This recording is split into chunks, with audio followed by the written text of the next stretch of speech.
Good morning and welcome to The Appeal Live, a co-production of Now This and The Appeal. I'm Emily Galvin-Almanza. Less than a month ago, police in Brooklyn Center, Minnesota, killed Daunte Wright. It was during a traffic stop, and Wright, an unarmed 20-year-old black man, was driving with his girlfriend on April 11th when officers pulled him over reportedly for expired registration tags, though they also reportedly mentioned an air freshener that they said was hanging from the rearview mirror in violation, they claimed, of Minnesota law. When police ran Wright's name, they found that he had a warrant for his arrest over a simple failure to appear in court. Officers attempted to take Wright into custody, but in just a matter of seconds, one of those officers had shot Daunte Wright dead. So many things went horribly wrong during that incident, which came amid a truly sickening string of news about police killing people of color. Wright's shooting happened just miles away from the courtroom where former Minneapolis police officer Derek Chauvin was ultimately convicted for the murder of George Floyd. The officer who shot Daunte Wright now faces manslaughter charges, and many of the specific details of what happened will likely be at issue during that trial. But Wright's death has also triggered a broader, more immediate debate about policing and public safety in Brooklyn Center. As The Appeal's Elizabeth Weil-Greenberg recently reported, that conversation culminated this weekend in the introduction of a resolution to create a new Department of Community Safety and Violence Prevention, which would oversee not only the police department, but new civilian-led agencies designed to handle traffic enforcement and calls for service related to mental health or other behavioral or social service needs. Now, Brooklyn Center's resolution is part of a growing movement in jurisdictions across the country to shift away from one-size-fits-all, police-first approaches to public safety. As we've seen in so many cities, law enforcement spends a huge amount of time on low-level enforcement. That may be traffic enforcement, other low-level calls, responding to calls involving mental health or other quality of life issues. Police, quite simply, are the wrong tools for these jobs. Traffic enforcement is a key driver of discriminatory policing, which disproportionately hits Black and brown drivers with fines and fees that perpetuate and criminalize poverty and do nothing to make roads safer. And as we've seen in the case of Daunte Wright and so many others, police-led traffic stops are a frequent catalyst for violent and sometimes deadly encounters. Police are also poorly equipped to respond to mental health calls. Cops are quick to escalate already tense situations and resort to violence. Studies actually show that around 1/4 of people killed by police were experiencing problems relating to mental illness. And in even better case scenarios where police may not physically harm a person in crisis, a law enforcement response is still more likely to lead to an arrest or incarceration, all of which further destabilizes already vulnerable individuals. Brooklyn Center has experienced its own issues with this kind of policing as well. In 2019, officers shot and killed 21-year-old Kobe Dimmick Heisler in his home in the midst of a mental health crisis. Now, the resolution named after both this resolution that we're going to talk about today on the show is actually named after both Daunte Wright and Kobe Dimmick Heisler. And joining me now to talk about this new resolution and the plan to reimagine Brooklyn Center's approach to public safety is Brooklyn Center Mayor Mike Elliott. Mayor, thank you so much for being here to talk with us. I'm very happy to be here with you. So before we dive into the specifics of the resolution, I want to ask you about what the past month has looked like in Brooklyn Center. How has the community reacted and responded to the sort of wake of Daunte Wright's killing? And what have you been hearing from your constituents with regards to their demands for a new approach to public safety? Well, here in Brooklyn Center, we have gone through the initial shock of the killing of Daunte Wright and coming to grips with it. We've experienced our community experienced community protest demanding change. And over the last couple of weeks now, we have engaged in a process with our community that has been both a listening process and a process of healing. We've come together and done some healing circles, but we've also given people an opportunity just to speak about uh, their experiences in Brooklyn Center with law enforcement. And the community, over the past a couple of weeks, they've made it very clear. Overwhelmingly, what they've said is enough, and that it's time for real change. It's time for transformative change that is going to keep everyone in our community safe. And we have the ability here in Brooklyn Center to start creating that right now. And so that's what this resolution is doing. It's doing exactly that. So we're reimagining public safety in Brooklyn Center. Everyone, I feel, in my community deserves to feel safe. And this is the first step, but it's a common sense approach that's going to move us to expand our toolbox so that police are not the only available response when our community is in need, as we've seen, especially with Kobe. So this is the first step. It's going to be a multi-year process of implementation, and there's a lot of work to really do ahead, but a lot of questions as well, and a lot of opportunity for our community to really be at the center of this change. So that's what we have here in Brooklyn Center with this new resolution. It really is an opportunity for us to start taking steps toward true justice. Of course, true justice is Daunte being here with us today, being with his family today. So thank you for that closing note on true justice. I want to talk for a second about Kobe, because we're all very much in the fresh wake of Daunte Wright's killing. I was less familiar with what happened to Kobe, and I want to make sure that our viewers are filled in on that. And I want to ask you a specific question about how things would be different for Kobe had his situation played out post-resolution. But Kobe was fatally shot in his home in 2019 because his grandparents called the police and they said he was having a mental health crisis and he was threatening them with a knife. And according to reports, Kobe's grandfather actually asked police not to enter the home when they got there, but they said they were required to. And during that entry and assessment of the situation, Kobe became upset again. He had actually put down the knife, but he picked it up again when the police got there, and officers shot him 6 times. I think people who watch police accountability and watch prosecutorial decision-making relating to police violence will note that a prosecutor's decision that what police did was reasonable is really commonplace in these situations. And so I think when we're talking about this resolution, we're kind of trying to upstream, seeing no accountability generally in the prosecutor front. Maybe that's changing now. This is an attempt to sort of upstream and change what police would do at the outset. But I'm wondering, this is a complex situation. Kobe was, at the time of the report, was reported to have a knife and be undergoing a mental health crisis. How would this resolution change what had happened to Kobe? What would be different once this system is reimagined? Don't hear from me, hear from Kobe's grandfather, who spoke just 2 days ago at our community session on Saturday. It was very difficult for him to decide to get up and speak about the resolution. Kobe's mother spoke first, and she's been just a tremendous advocate for Kobe and for change that's going to ultimately that could have saved her son. But the grandfather, I had initially asked him if he planned to go up and speak. He said no. But I think he was so moved, he got up and said the worst decision he ever made was dialing 911 for help. He said that was the single worst decision he has ever made.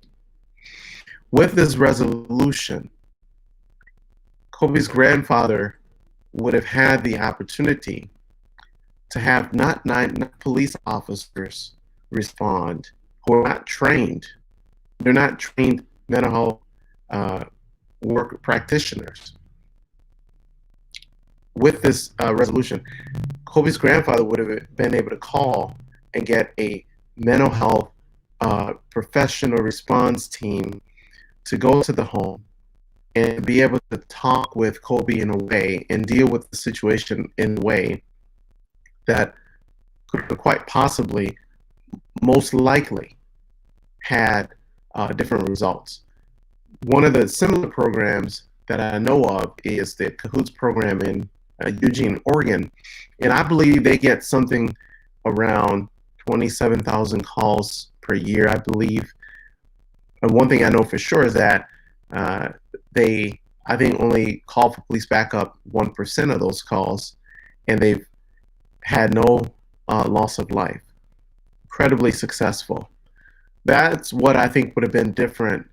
The grandparents knew, in asking them not to enter the home, they knew what the law enforcement response to that situation was or was going to be. That's why they asked them, I believe, to not enter the home.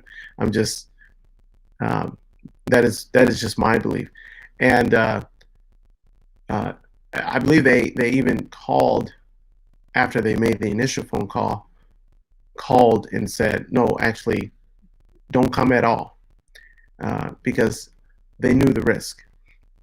And so this resolution and standing up this mental health professional response team is something that really is a common sense approach to community safety.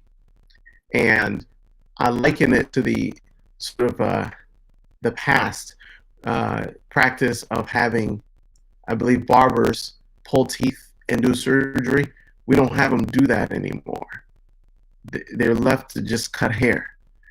I have never heard that analogy before, and it is brilliant. I mean, you're right. Barbers did used to pull, and we were using barbers for too much.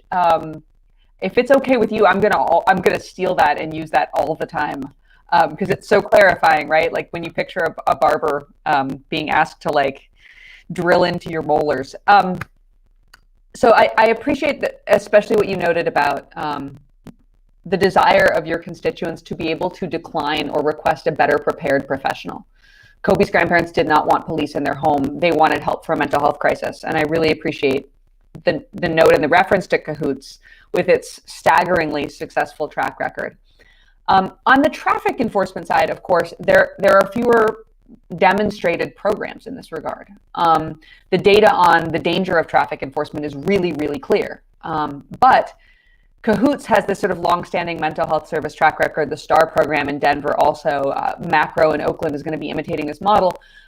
Traffic enforcement changes are more of a recent innovation, and I want to drill down with you on how this resolution is going to change traffic enforcement. So I'm hoping you could tell our viewers, like in particular, what the immediate change they would be if they were driving through Brooklyn Center.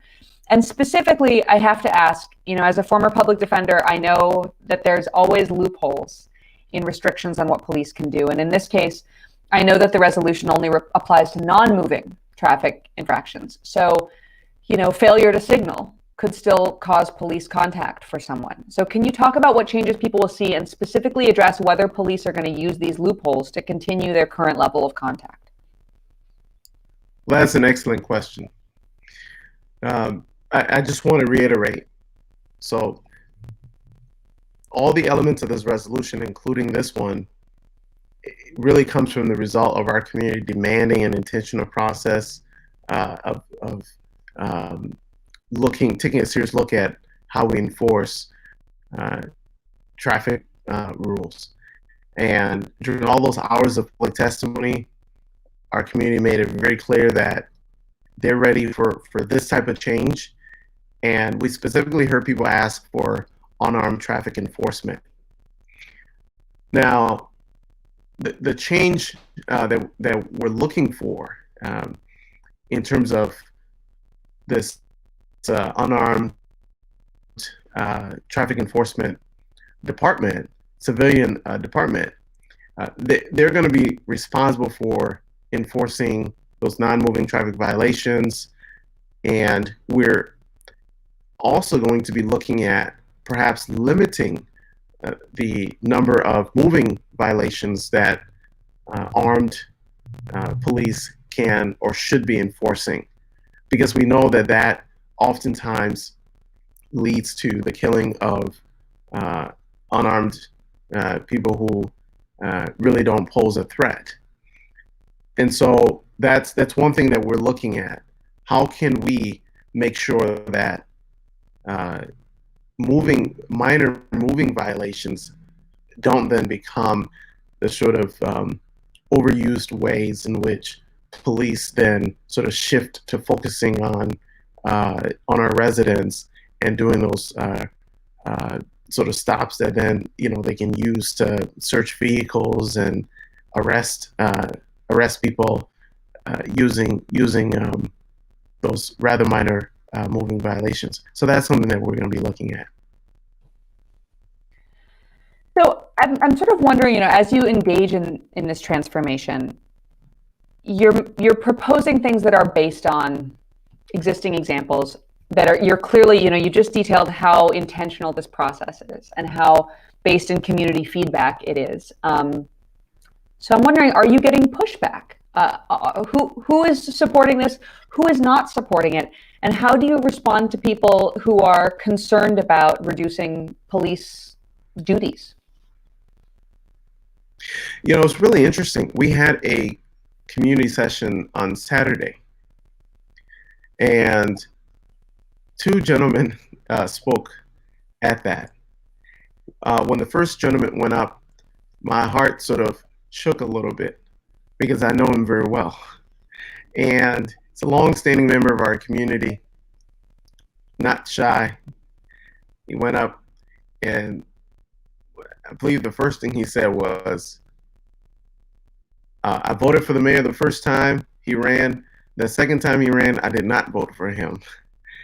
He and I don't see eye to eye, but on this is good, he said. This resolution is good. And said he supports it. Second gentleman got up and he said the same thing. He said, I disagree with this mayor just on about everything. But on this, I give this about 95%. This is about 95% good. And so, most people in our community really have come around and are supporting this resolution because they see it as common sense. And that's what we think it is. It's common sense. In fact, it's not about policing, really. It's about community safety. It's about public safety. It's about expanding our toolbox. It's about allowing the police department to focus on the work that they're actually trained for and what they want to be doing, right? Instead of answering every single call simply because there's no one else to answer the call. And so if there's a lot of pushback, it's not a whole lot of people pushing back on this right now. Striking to hear. I feel like nowhere in politics do you ever hear someone saying there's not a lot of pushback on this brand new, very interesting initiative we're trying. So I wish we could give you a whiteboard because I'm going to ask you to actually walk through the logistics of it. I know this resolution creates a Department of Community Safety and community response. And I know that there's also this Traffic Enforcement Division. And I think one of the most frequent fears that we hear from ordinary people is they're like, I don't know, I want to be able to call 911. I don't want to be alone in my house and something happens and I can't call 911 and there's no one there. So I know that in this resolution, 911 would route response to these different agencies. And I'm just wondering if you could walk us through, like, really tactically for someone who's totally not familiar with this, what happens when a person calls 911, who's making the decision about who responds and how it works. So right now, our dispatch goes through the county. So our 911 is routed to the Hennepin County Dispatch, and then basically communicate with our staff, and then our officers respond or fire responds. So it wouldn't be all that different, right? Because dispatch even right now has to figure out, is this a fire emergency, or is this something the police need to go to? Do we need to send an ambulance? So it'd be very similar The difference is we're going to set up our own, go back to having our own dispatch system, and dispatch will be trained to be able to appropriately route the call to the appropriate team, whether it's the civilian traffic department or the community response team or the mental health response team. And so, the sort of infrastructure, I think, is going to be built in a way that it's going to be able to very easily interface with the various different departments and community response teams that we're setting up. So long term, what's the vision here? Because I know, obviously mental health calls are one category of thing that is now kind of, I think, routinely across the country being cordoned off from policing. And traffic enforcement is this new conversation that's being had. But I think there are other areas, low level, like neighborhood disputes where people, at least in the macro program in Oakland, people are considering whether, a peer response or a civilian response would be a stronger way to deal with sort of these low level neighborhood disputes, or schoolyard stuff. The movement to treat kids like kids and take cops out of schools and diminish the school to prison pipeline is urging a return to kid-oriented responses to kid behavior. So I'm wondering, as we close here, can you walk us through what's next? Are you beginning a journey towards a longer horizon of making police more like barbers, more appropriately tasked with only the most serious stuff? And if so, what's next? Yeah, so we had a listening session at our local high school recently, and the youth already had organized and said they did not want Brooklyn Center Police in their schools, and they got that contract canceled. And so, our youth in our community are already driving towards making sure that they're being treated like young people and treated appropriately, and that is right. So we're really moving, I think, to a model where we're going to be working with folks in our community to develop more tailored responses to situations that are going to resolve situations, help make people whole again, as opposed to using law enforcement, getting people locked up, getting an arrest record, being stuck in jail over the weekend, not being able to provide childcare, and maybe losing a job, all the things that go with people being arrested and just really disrupting their lives. So we're moving away from that model and moving toward a more holistic way of solving issues in our community, keeping people and families intact, keeping them whole. So that's what we're moving toward. And, I said at the community meeting on Saturday, I am very impatient. And I don't think any of us should be patient. I think that these are issues that should have been dealt with far too long ago. And the fact that these issues haven't been solved in our communities across the country is really sad. And we should no longer be willing to wait on any of these changes. We should all be activating in our local communities to making sure that these changes are being implemented. And I would say to folks who are believe in this type of approach, activate now and start the process in your own community. Don't wait for Daunte Wright to be murdered or George Floyd to be murdered. Start acting now.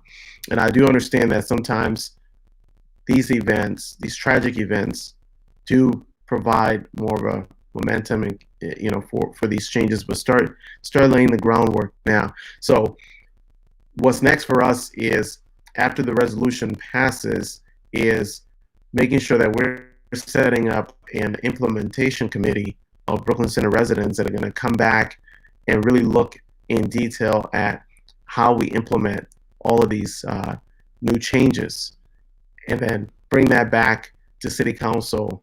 So there's a multi-step process of implementation, but we're excited.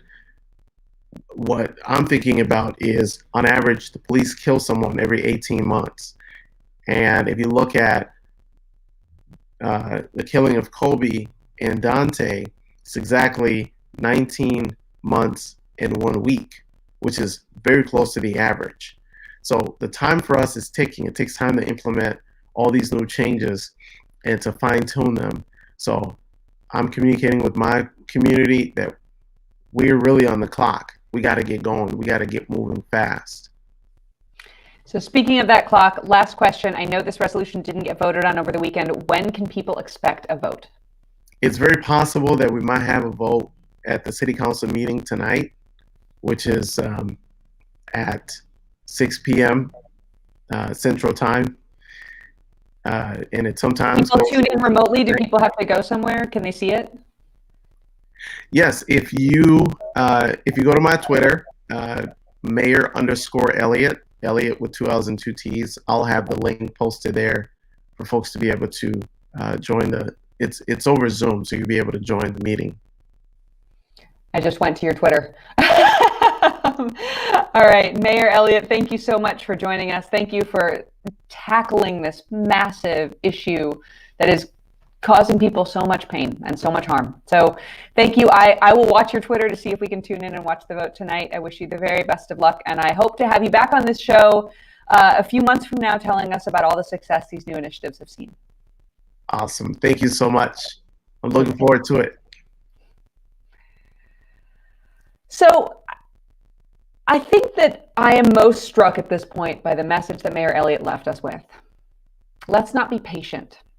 Don't wait. Some communities are being horribly, horribly impacted by police violence every single day. It is the lived daily reality of Black and brown people in this country. And other communities maybe aren't experiencing that level of harm. But no matter what, the changes we're hearing about are changes rooted in the idea of what actually makes people safe, what makes people whole. Policing and arrests create the possibility of violence, and every arrest creates these ripple effects of destruction out into a person's life. Losing a job, losing child custody, maybe losing an apartment, losing contact or continuity of mental health or medical treatment. Every single arrest, even if it's just for 24 hours, can cost someone everything. Every police encounter can be dangerous, even if a community hasn't seen police danger yet. So these changes, which the mayor described so persuasively as being a little bit like making sure that barbers aren't asked to do dental work anymore, are very common sense. Putting police in a position to focus on the things we most want police to focus on: serious, violent harm. And bringing in other professionals to do the stuff that they're better suited to do: mental health calls, low-level traffic enforcement. And as the mayor revealed at the end of this call, the kids are organizing to get the cops out of schools so that the kids can once again be treated like kids. Very impressed and very happy we had a chance to talk about the juvenile organizing effort in Brooklyn Center. So I encourage everyone, I'm excited to hear that we can tune in and see if this vote happens tonight. I'm going to be watching the mayor's Twitter and watching what happens across the country as new initiatives and new ways to reimagine public safety and do a better job of keeping ourselves and our neighbors safe happen without people waiting for something to go wrong first. This has been another episode of The Appeal Live. I'm Emily Galvan Almanza. Thank you so much for joining us.